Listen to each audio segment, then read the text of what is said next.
Hi, everyone. Welcome back to another episode of Aftercare Manager. My name is Ryan, and I'm joined with Teresa. She's our Director of Care Management. The both of us work for EasyLiving. We're a home care and care management agency serving the Tampa Bay area for over 20 years. Each week, we do a weekly video series about different things going on in the home care management world, anything that's relevant to our services, or different questions we receive from families or our viewers that want to know more about what's going on in the care management world or in the healthcare or home care world. So, Teresa, this is something that sometimes we get phone call leads on is sometimes people are calling about their neighbors. Either they're concerned or noticing some different things that are bringing them to have some kind of concern about how they're living or what their situation is over there. And I think, with a pandemic happening, I think it's a good thing to, have spread some joy and some happiness and some concern about your neighbors and really start to look at them, especially your elderly neighbors who might, as we discussed last week, be feeling isolated. So I know we get this from time to time about a neighbor checking out another neighbor. So tell us a little about how you guys can help as care managers with these people concerned about their neighbors who might not have any legal ability to make decisions for them or get them to move forward with contacting someone for help. So what can you guys do to help out with that? Well, what a great topic, because actually this week something very similar occurred. So yeah, we often get calls from people going, I'm concerned about my neighbor or a friend from church, but I'm not the power of attorney and I'm not the healthcare surrogate. So I really don't have any authority, but what can you recommend? So just last week, I got a call from a lady in Northern California, and she said she had Googled social services in our area here in the Tampa Bay area, and she got EasyLiving's telephone number. And she was calling. She was concerned about her neighbor, or not her neighbor, but her friend that lives here in the Tampa Bay area, because she keeps calling and asking where her husband is. The lady in the Tampa Bay area keeps calling the friend in California asking, have you seen my husband? I don't know where he is. And her husband had actually passed away several months ago. So it was very concerning, obviously, to the friend in California. So I reached out to the lady here, and she didn't answer the phone. So I then contacted Adult Protective Services to see if they could go and do a check, or what you can do is you can report an unsafe senior that might be at risk for neglect, even if it's self-neglect or abuse. And so again, and that's something, Ryan, we might want to talk about on another day more specifically. But anyway, I called Adult Protective Services, and because I didn't have enough information to share, because they were asking questions like, well, can she cook for herself? Is she able to dress herself? And I didn't know. I just knew that she didn't remember the passing of her husband. So, of course, there's some significant dementia going on. Definitely. And so they declined the case and weren't able to follow up. So I actually went out Friday after work before I went home to check.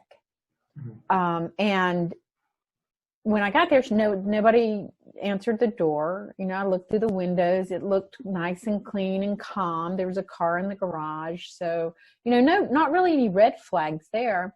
But I still couldn't let it go. So I asked the neighbor that was walking the dog, and she said, yeah, I think her husband had passed away, and I'm really not sure, but the neighbor 2 doors down might know some more. So anyway, and here we are. I'm in my mask. I have my name tag on my business card, and I'm knocking on a stranger's door, which, I mean, my gosh, during COVID time, do you answer the door anymore? And he was very kind. He answered the door. We had a great conversation. He had actually been helping his neighbor and making sure that she was in touch with the attorney that the husband had set up. So care was being provided to this lady. And so I could go home and I could sleep Friday night. Sure. But it made me think, and then I did reach out to the friend in California, and I said, she's okay. They're trying to keep her at home with care until COVID passes, so they can help her move into a more appropriate, maybe a memory care assisted living community. But it did make me think about my neighbors. Mm-hmm. What about your neighbor? Do you have a neighbor that you don't see very often? They're elderly, and right now everybody's just keeping their head down, trying not to be in touch with too many people, staying safe. And you're right. We talked about how isolated they are anyway, but now with COVID, they're even more isolated. Our seniors, our at-risk seniors. So why not go ahead and make the decision to reach out, show a random act of kindness, knock on your neighbor's door, ask if everything's okay. And, maybe that'll give you something to do during, people that are isolated and feel like, I'm spinning my wheels. I'm not doing anything productive during this quarantine. And maybe, you could help yourself as well as help someone else. Yeah, because you can knock on the door and still stay 6 feet away and talk to definitely them and check on them. Absolutely. So, and I know, and again, a lot of times we are able to reach out to that responsible party, and that's where that person then can hire an aging life care manager to make sure services are set up in the home. And that's what we would do. If she did not already have care set up and wasn't being taken care of, this lady that I went and checked on, I would have, found who the responsible party was. And, she didn't have children. It was just the attorney that her spouse had put in charge. And unfortunately, he was taking care of things. That's great to hear. And kudos to you, Teresa, for doing something so above and beyond. It's so sweet of you and nice of you to hear something great like that. That's above and beyond, what you were doing for them. So that's such a great thing to hear. And it is an important message that, even though we're all dealing with this pandemic and, it's every day you hear something, the news is just constantly full of negative information. And, there's just so many different things and so many different opinions out there. I think what we need to remember is, let's get back to our core values. And, I think one thing America was built on was building, it takes a village, and it takes your neighbors. And I think, not only takes a village to raise a child, it takes a village to raise a village, I think to care for the elderly. Yeah, absolutely. I think, that's something we could always do. Like you said, it doesn't take much to go just knock on a door or give them a phone call and just make sure they're doing okay.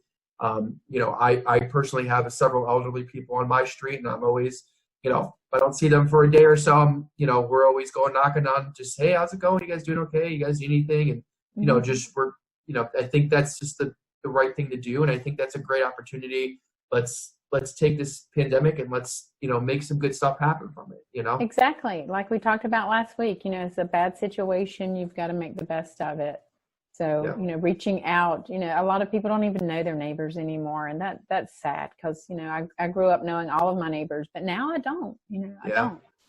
And I need to reach out more in my own community. So I challenge everybody. I challenge everybody watching to go out. Yeah. Yes, it's a challenge. It's a Facebook, YouTube challenge. Go out, reach out to your neighbors and make a difference. And, and also like you pointed out, if you do see that there's some sort of concern or you're not sure what the situation is, give us a call. We'll make sure that, if it's something that we can't help with, we'll make sure to get you guys in touch with someone that can help them out. And exactly. We have unlimited resources here. We know so many people in our community and so many different healthcare professionals, attorneys, fiduciaries, financial people. So we'll make sure that no one gets, left and fallen through the cracks. We'll find an answer for them, even if it's something that we can't help out with. So and I think that's what the main focus of a care manager is to make sure someone is taken care of and they're not left to make a decision that they're not sure of what to do.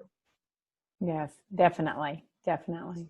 Well, thanks, Teresa. I appreciate another great You're conversation. I welcome. know we got a lot of great feedback last week from our other conversation about the pandemic and just really, taking time to remember our senior and elderly people and their isolation that they're dealing with just as much as everyone else is right now. So again, thank you, Teresa, for always joining me every week. Thank you, everyone else out there, for joining us, and we'll see everyone next week. Have a great day.